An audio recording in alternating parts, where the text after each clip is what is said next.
본이를 어떻게 할 건데? 걱정하지 마. 피는 내가 볼 텐게. 적당히 좀 봐주면 안 돼? 봐줘. 이야, 인생 족같아도 사랑은 영원하다. 뭐 이거요? 응? 우리 정만함이 어쩌다 이렇게 순정파가 됐냐? 그동안 들인 공이 있으니까 호구도는 5대5로 가자고? 손이 걸치네.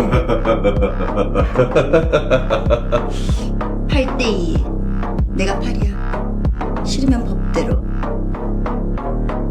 这才是犯罪电影该有的水准。刚一上映就连续2周夺得票房冠军，最后更是成为韩国票房榜前10中唯一的赌片。故事改编自许英万、金世荣创作的同名漫画，导演通过小人物逆袭的视觉，将赌场隐匿风光背后的黑暗直接搬上了大荧幕。而青龙影后金惠秀和曹承佑的联袂出演，更是将赌桌至上利益第一展现得淋漓尽致。故事开始于一个木工的好奇，见老板顷刻间就赢了一大笔钱，高尼按耐不住也加入了牌局，就画图这种比大小的简单玩法，只要运气好赢上3把。他就能过上衣食无忧的生活，但现实却给他狠狠地上了一课。看着众人面前的钱堆，高尼不可思议地愣在原地。他怎么都没有想到，仅仅几圈下来，就把这些年的努力全部输光。 해장국이라도 하나 사 먹고 들어가라.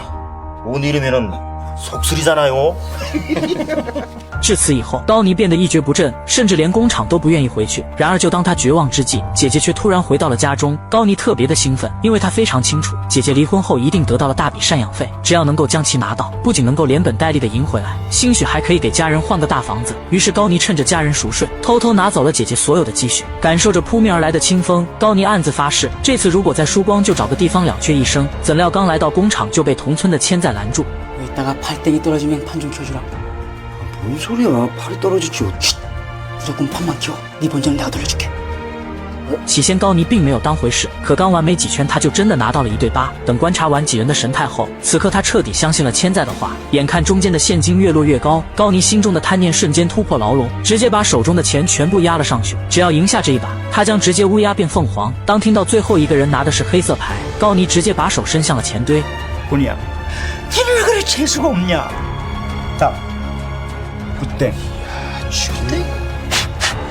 아니 아까 막 검은 거 그랬잖아. 아 멍청한 새끼야. 야, 잘 봐. 이 귀퉁이에 시커먼 거 있잖아. 응? 正说着，一旁的茂熙突然动起了手，边打边质问千在为什么没有换牌。此刻高尼才意识到自己被骗，气不过的他当即冲上去要钱，可还没来得及开口，就被身后的人直接打晕。等他醒来后，茂熙几人早已不见了踪影。从厂长的口中得知，他本打算和茂熙一起合作圈钱，如今看来其他几个人才是一伙的。根据厂长提供的地址，高尼马不停蹄地找到了南先生，结果却被告知茂熙根本没有给他们分钱，而是直接离开了南园。 걔는 반부상이는 어딨어? 인천. 그래 송도로 간다고 그랬어. 可等高尼赶过去后，不仅没有找到茂熙，还又输掉了好几百万，接着更是被看守的人架了出去。但此刻的高尼光棍一条，拎着砍刀就冲了回来。他的目标非常明确，那就是桌上的现金。眼看看守的人围了上来，高尼急忙举起刀威胁，那不要命的狠劲，瞬間引起了一旁大叔的好奇。 쇠사슬. 아 예. 너 나한테 빚이 얼마니? 613만 원 정도 됩니다. 웃던 걸로 하고 저 갓나 새끼 그냥 보내라. 아이, 모르는 놈한테 왜 그러세요? 모르긴 왜 몰라. 잘 알지.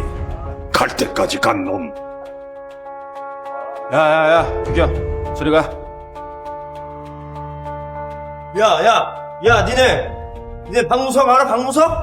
합천 박무석. 어? 너 저 양반 때문에 운 좋은 줄 알아. 다 챙겨가고 다시는 오지 마. 어? 저 사람 뭐야? 아저씨 두목이야? 当得知大叔是全国最厉害的老千平经常，高尼赶忙拎着钱袋追了出去，因为他非常清楚，相比于找到茂熙，拜平经常为师更加的靠谱。这样不仅能够赚很多钱，还能受到他人的尊敬。然而等他说出拜师的想法后，平经常却提出要先看手相。 넌 화토 배우지 말라. 길에서 객살 팔자다야. 本以为高尼会知难而退，哪曾想他竟在门外等了整整1夜。平经常非常的欣慰，其实从2人第一次相遇的时候，他就发现高尼和年轻时的自己特别像，于是便萌生了收关门弟子的想法。但这一行光有韧性是不行的。 저치한테 한번 죽도록 맞아보고 와서? 네. 근데 왜 그래야만 하나요? 뭔 이유가 있어서 돈 잃고 매 맞아서 이 새끼. 高尼想都没想就冲了上去，怎料却遭到了对方的戏耍，接着更是被打得失去了反抗能力。 이제 지지가 되는 겁니다. 너 사람 죽일 수 있간? 에? 직사도록 맞았으니까 너도 썩어지게 때려줘야지. 학자의 첫 자세가 야수성이야. 至此以后，高尼不是在挨揍，就是在去挨揍的路上。毕竟想要变成一头野兽，首先要做到的就是战胜恐惧。经过不分昼夜的挨揍，高尼终于掌握了要领。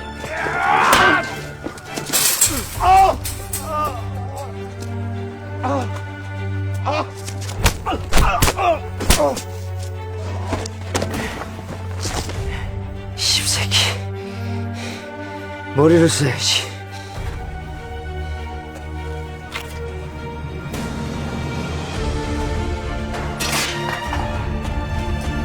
就这样，高尼成功拜入了平津长的门下。等正式上课后，高尼先展示了自学的手法，按照一上一下的发牌方式，他可以精确的给自己发1对8，而另一副牌则是9和10。可等平津长将牌翻起来后，原本的9却变成了10。看着老师空空如也的双手，高尼满脸的震惊。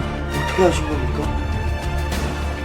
平津长也不卖关子，直接把要领讲给了高尼，那就是手的动作必须要比眼睛看到的快，然后便将高尼想要的牌抽了出来。神乎其神的牌技手法，瞬间颠覆了高尼的认知。为了能够尽快的掌握这项牌技，高尼每天从早练到晚，甚至连睡觉都拿着牌，直到手上磨出一层厚厚的老茧，他终于可以做到随心所欲的控牌。哪曾想这才是刚刚开始。从平津长的口中得知，韩国除了他还有2个顶级老千，琼山省的一只耳，全罗省的阿鬼。这2人曾经赌过一次，前者输了后被割掉一只耳朵，所以才得到了这个名号。如今阿鬼最大的愿望就是卸掉平津长的一只手。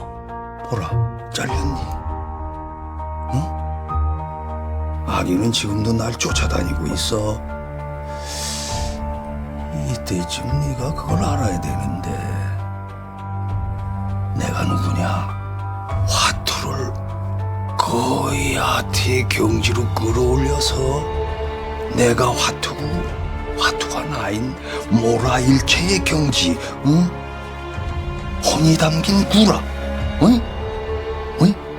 근데요, 그런 분이 왜 이런 집에 사십니까?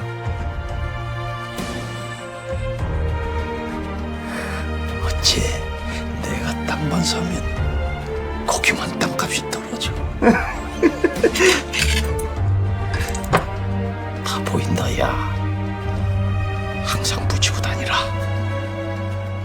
时光荏苒，转眼间1年半已经过去。此时高尼已经学会了所有的牌技，唯一欠缺的就是将其应用到实战中。于是平津长带着他外出游历。第一站，他们来到了浦项。这里的场子有一个特点，那就是开始前要把同行的人关到其他房间，目的就是为了输多的时候好不认账。平津长对此了然于心，而他来这里的目的，就是为了让高尼知道赌博的第2条原则，要时刻注意自己的背后。紧接着，平津长带着高尼来到农山，这里的档口非常简易，直接设在了拉牲畜的车厢之中，而赌博的人则是前来交易的农户。但平津长却不在乎这些，甚至还将赢的钱留下了一半。而这正是他想传授高尼的第3条原则：不要太自私。回到旅店后，高尼主动发起了挑战，他想试试自己和老师之间的差距。可就当他们准备开始的时候，隔壁突然传来了令人耳红的喘叫声。见老师的目光被吸引，高尼当即把2人的牌发好。就这样，他凭着小聪明赢了师傅1局。可身为顶级老千的平津长又哪能不知道他的小手段？ 누나 돈 찾으면 화투 끊을 수 있겠니? 5배는 더 벌어야죠. 못 끊으면 손가락이라도 자를래? 네? 좋아, 부산으로 가자. 누구예요? 너 도박의 꽃이 누군 줄 아니? 而赌花擅长的正是利用外部环境获取胜利，但瑞林做的都是大局，高尼那种小计谋根本上不了台面。这次他盯上了一名退休的将军，只要能够将其拿下，他们每个人最少都能分到几亿。 누구예요? 보디가드? 곤이라고 내일 선수로 뛸 아이야. 난 바람이나 잡고 그렇게 실력이 좋아요? 탈이 좋잖아. 그냥 젠틀해 보이는데. 젠틀은 이미 자연방을 지적이래놓고 밑장을 빼서 굿땡을 주더라고. 아, 누가요? 제가?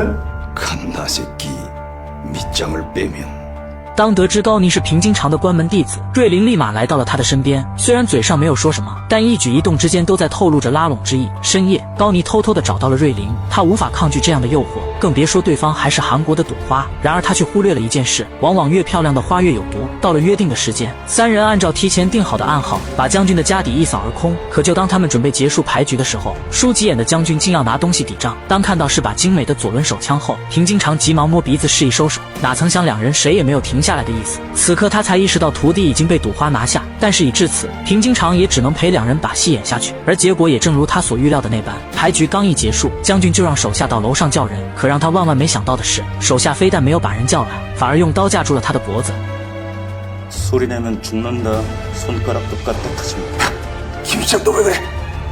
장군님, 원래 등잔 밑이 더 뜨거운 법이랍니다. 离开庄园后，平津长再也无法压抑心中的怒火。瑞林的做法已经完全违背了他们之间的约定，并且他们这种靠手艺吃饭的人，要想活得长一些，就必须远离这种招惹是非的东西。瑞林听出了言外之意，但他却并不打算就此放弃，而是向高尼伸出了橄榄枝。回想起瑞林的柔软，再加上那想都不敢想的巨额分红，高尼不禁有些犹豫，但最终他还是选择了听从师傅的命令。可就当他们临走之际，平津长却让他履行之前说过的话。见师傅执意如此，高尼直接抽出匕首去了厕所。然而当剧痛袭来的那一刻，他手中的刀再也无法下压。就在这时，一名白衣男子突然从身后走了过来。 내기할래? 너 그거 못 자른다. 뭐야? 놀러 안 가? 다 때 되면 남들이 알아서 잘라줄 거인지. 그럼 그냥 놔둬라. 아이씨, 아저씨 뭐냐고. 뭔 통성으로. 不服气的高尼再次开始切手指，但终究他还是输给了男人。可还不等他把想法告诉师傅，不远处就传来了熟悉的声音。听着两人火药味十足的对话，高尼非常好奇男人的身份。从平津长的口中得知，男人就是顶级老千阿鬼。见师傅注意到了自己的手指，高尼直言这是今后赚钱的唯一途径，他不能自断生路。平津长对这个回答并不意外，于是便提醒高尼，瑞林是把美丽的刀，挥舞它的时候得千万小心。说完便要过行李登上了火车。临别之际，平津长向高尼传授了最后的一条原则。 生活里没有真正的朋友，就像没有真正的敌人一样。目送师傅离开后，高尼马不停蹄地找到瑞林，两人正式开始了生意与生活的双重合作。瑞林负责寻找合适的目标，高尼则是负责带团队的人拿下牌局。在他们的默契配合下，很快两人就赚得盆满钵丰。但高尼却并没有大肆挥霍，而是把钱都藏在后备箱里，留着以后补偿姐姐。但计划永远都赶不上变化。这天，瑞林找到了一名教授，当得知对方是想通过赌博筹集女儿的手术费，高尼不禁动了恻隐之心，所以便全程都没有出手。 但并不是所有人都和他们师徒一样，于是桌上的钱全都进了团队其他人的手中。看着教授绝望的背影，他先是犹豫了几秒，然后便抓起一把钱追了出来。 화투 치지 마세요. 다음번에 여기 또 오시면 나한테 죽습니다. 고맙습니다. 可让高尼万万没有想到的是，教授竟转身就返回了赌场。气不过的他想要动手，结果却被瑞林拦住。此刻高尼才终于意识到，不管是什么人，出于什么目的，只要参与赌博，就会被那侥幸心理拽进深渊之中。可就当高尼想开之际，瑞林的手下突然走了过来。等接起电话后，高尼直接愣在了原地。从警方的口中得知，平津长在返回的途中被人砍掉右手，摔下火车而亡。回想起两人分开时的画面，高尼断定是阿鬼杀了师傅，但瑞林却以不想让他送死为由，不肯提供任何的消息。 愤怒的高尼并没有多想，直接找来圈子里的私人侦探赵先生，让其帮忙调查阿鬼的行踪。等安排好一切后，高尼再次投入到了赌局中。毕竟对方所要的报酬并不是个小数目。可让他没有想到的是，这次的目标中居然有一位同行，但高尼并没有拆穿，而是默默地看着对方表演。就当男人准备收钱的时候，刺耳的警报声突然响彻房间。瑞林急忙搬出打点好的关系，怎料警察却丝毫不为所动。很快，赌客和工作人员就被带了出来。高尼见情况不对，当即选择从窗户离开，顺便还带上了同行。等成功摆脱警方的围堵后，男人主动坦白了自己老千的身份，但高尼并不打算和他深交。为了摆脱这个碎嘴子同行，他只能无奈地展示了自己的牌技。怎料光烈非但没有被吓退，反而提出了合作的想法。 그 나의 신비로운 기술과 그 동생의 깡다구를 합치면은 우리는 걸어다니는 중소기업이야. 어? 전국 팔도를 유람하면서 타짜 뺏겨먹지, 호구 뺏겨먹지, 여자도 뺏겨먹는다니까. 응? 많이 뺏겨 먹어 드세요. 아, 대한민국 인맥인데 当听到光烈有很广的人际关系，高尼立马接受了邀请，他要用自己的方式找到阿鬼。紧接着两人就来到了首尔，从光烈的口中得知，这里赌场的老板和阿鬼关系非常好，只要能够把郭哲勇赢痛，阿鬼一定会现身帮忙。在两人的默契配合下，很快赌场就损失了2亿。可让高尼万万没想到的是，等他们引起郭哲勇的注意后，对方派出的人居然是2年未见的茂熙，并且还专门叫人站在了他们的身边。看着男人腰上别着的匕首，光烈瞬间被吓破了胆，接着更是打起了退堂鼓。但如今高尼早已今非昔比，即便不能使用牌技，他也能把茂熙耍得团团转。等赌局正式开始后，高尼顷刻间就连输6把，然而他却悠然地喝着小麦果汁，直到第7把也输掉后，高尼立马欺身而上，将手中的牌塞进了茂熙的口袋里。 이거 뭐야 이 새끼야! 삥이다 삥삥! 야 어쩐지 이게 삥이 안 보이더라고! 야! 아니 회장님 아니 관두가 없을 수가 없어요! 아니 너 이 새끼 너! 어렸을 와 두짝이 나왔는데 개소리야! 高尼边说边掏出了砍刀，按照这一行的规矩，凡是被当面抓到出千，参与赌局的人可以剁掉老千1只手。本以为这样能让对方妥协，怎料郭哲勇却始终没有回应，显然他宁愿放弃茂熙也要把钱留下来。 紧要关头，对讲机突然响了起来。当听到警察已经来到山下，郭哲勇这才终于有了反应。 어이 젊은 친구 신사답게 행동해. 대신 이 돈 우리가 먹습니다. 신사답게. 오로무에 다시 와.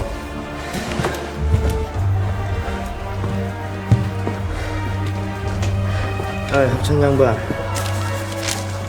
어디 가서 해장국이라도 한 그릇 사서 드셔야지. 돈 잃으면 속 쓰린 법이라며. 가봐. 혹시 니 가구 창고? 随后，高尼和光烈来到一处餐厅，两人本打算吃完饭就离开，等到了约定的时间再回来。可当看到餐厅老板后，高尼瞬间改变了主意。性感火辣的身材加上精致的脸蛋，这才是他心中完美妻子的人选。然而，就在他想入非非的时候，外面却传来了急促的敲门声。害怕是警察的老板赶忙让两人躲进里屋，哪曾想来的人居然是郭哲勇和其手下，并且还用债务要挟姐妹俩陪酒。见郭哲勇手下一把拽住了华兰，高尼再也无法压抑心中的怒火。 直接将光烈推了出去。好在郭哲勇是个讲规矩的人，没有趁机为难两人，只是让他们记住约定好的时间。高尼见状，立马让华兰结账，然后更是当众谎称两人在约会。为了不引起郭哲勇的怀疑，高尼和光烈租了一辆豪车，再次回到餐厅。当得知姐妹俩是因为开饭店而欠的钱，高尼立马来到附近的赌场，打算用牌技把姐妹俩的欠款赢回来。起先计划进行得非常顺利，可就在即将结束的时候，他居然被个残疾人摆了一道。高尼有些不可思议，他明明发给男人的是2张单牌。 怎么可能会变成1对7？不服输的他想再赌一把，怎料却遭到了对方的拒绝。高尼直接一把拽下了男人的假发。当发现男人就是3大顶级老千中的1只耳，他立马放下姿态，虚心请教这种罕见的牌技。1只耳也不卖关子，直接说出了用手和耳朵换来的要领，那就是出千的时候绝不要看对手的眼睛。高尼还想了解更多关于阿鬼的消息，怎料1只耳却直接倒头装睡。显然阿鬼给他留下了不可磨灭的阴影。高尼见状只能无奈的离开。可就在这时，不远处突然走过了一道熟悉的身影，他赶忙下车 追了过去，结果却刚好撞见华兰挨训。等负责人离开后，高尼偷偷地走进了婚纱店。当得知华兰一直都在这里兼职，他立马细声细语的安慰，接着更是主动当起了练习模特。就这样，高尼成功拿下了心心念的女神。而接连几日平静的生活，更是让他想起了远在南园的家人。可他不知道该如何面对姐姐，于是便托光烈把钱送了回去。但他却没有想到，母亲和姐姐从来都没有怪过他，反而担心他现在过得怎么样。与此同时，刚出狱的瑞林已经找到了新目标，男人是个52岁的富二代，很傲慢，爱运动，喜欢听别人说他年轻，名下有100亿地产、3座楼和15艘船，只要得到其中的一项，就抵得上他们之前所有的努力。为了确保计划的顺利进行，瑞林毫不犹豫地选择了亲自出马，剩下的人则是伺机接近对方。在他们的默契配合下，两人很快就确定了情侣关系。但眼下他们还需要解决一个难题，那就是找个能够控局的老千。期间，瑞林面试过好多人，但都无法和脑海中的那道身影相比较。情急之下，他只能让手下去找赵先生。当得知高尼此刻就在首尔，他马不停蹄地赶到了餐厅。可等他说出前来的目的后，高尼却毫不犹豫地拒绝了。看着满眼爱慕的华兰，瑞林瞬间明白了一切，但他却并没有就此放弃，而是直接拨通了赵先生的号码。紧接着，高尼就收到了车被偷的消息。虽然明白是瑞林搞的鬼，但眼下更重要的是给师傅报仇。至于资金的问题，高尼直接找到了茂熙，他向其许诺，只要帮忙打下掩护，就能得到20%的分红。本就利益至上的茂熙直接选择了答应。最后在3人的默契配合下，高尼用1箱纸骗过了郭哲勇，接着更是又赢了5亿现金。哪曾想郭哲勇非但没有生气，反而向他伸出了橄榄枝。结果不出意料料的被拒绝了。随后两人拿着钱来到了地铁站，为了防止郭哲勇狗急跳墙，高妮决定两人分头行动。事实也正如他所想的那般，光烈前脚刚走，郭哲勇的人就追了上来，猝不及防的他直接被刺中了腹部。高妮想要逃，但却根本无法摆脱对方的追捕。等他睁开眼，人已经被丢进了箱子里，旁边放着的赫然是满脸血迹的茂西。慌乱中，高妮误打误撞地逃了出来，茂西则是被机器压成了肉饼。而更让他绝望的是，没有找到另一半钱的郭哲勇，居然把华兰姐妹俩控制在了餐厅里。情急之下，高妮只能去找对方谈判。 대신 제가 2년 동안 회장님 밑에서 열심히 일하겠습니다. 郭哲勇欣然答应，只要能够得到高妮，他将会有无数个武艺。等让手下把姐妹俩放了后，迫不及待的郭哲勇立马带着高妮去找赌场。然而他却忽略了一件事，没有了人质的要挟，高妮怎么可能会乖乖听话？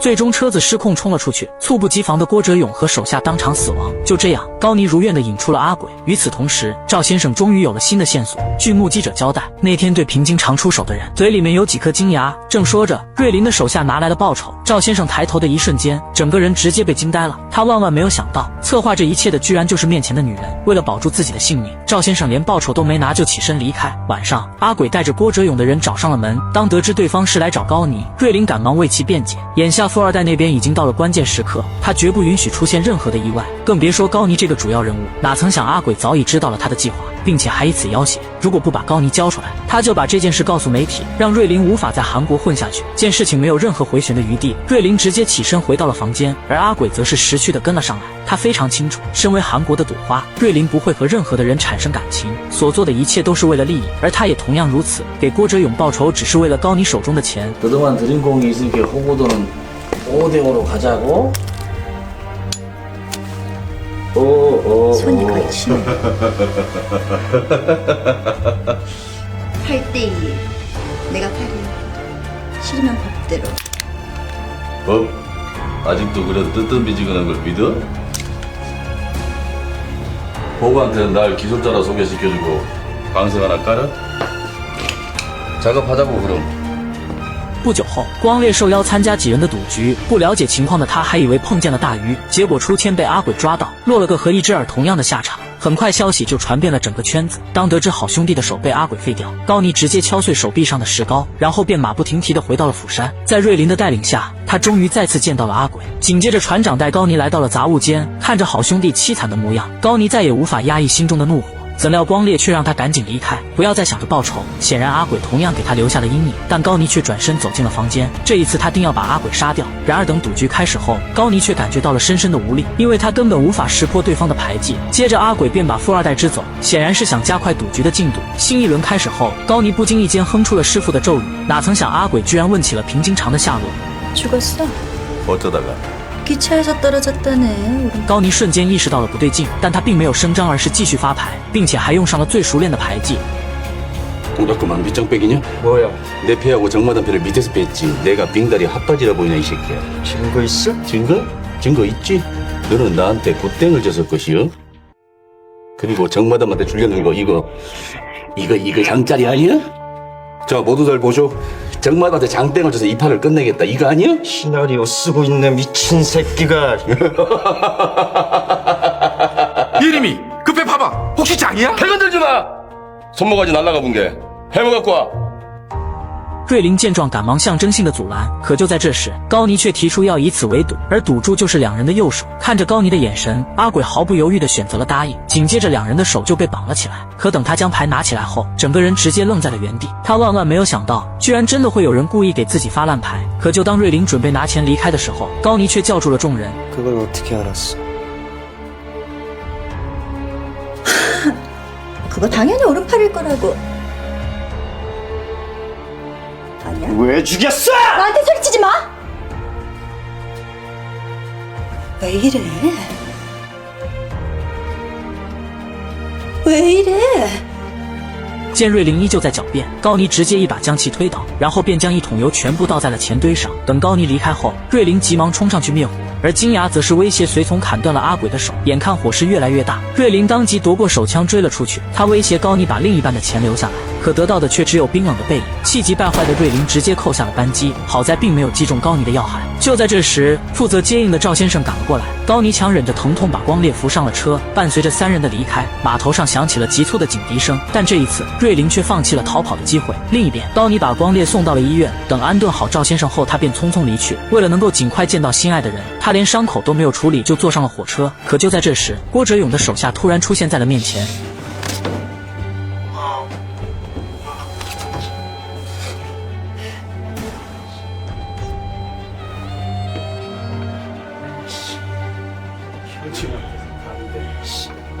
高尼强忍着疼痛起身反击，虽然成功的将其推下了车，但他也被挂在了车厢上。伴随着包里的钱被风吹走，高尼心中的贪欲也彻底烟消云散。影片最后，瑞林被带到了停尸间，当得知是高尼的尸体后，他满脸沉痛的点了点头。随着郭哲勇手下的胳膊露出，这一刻贪婪之沟终于被填平。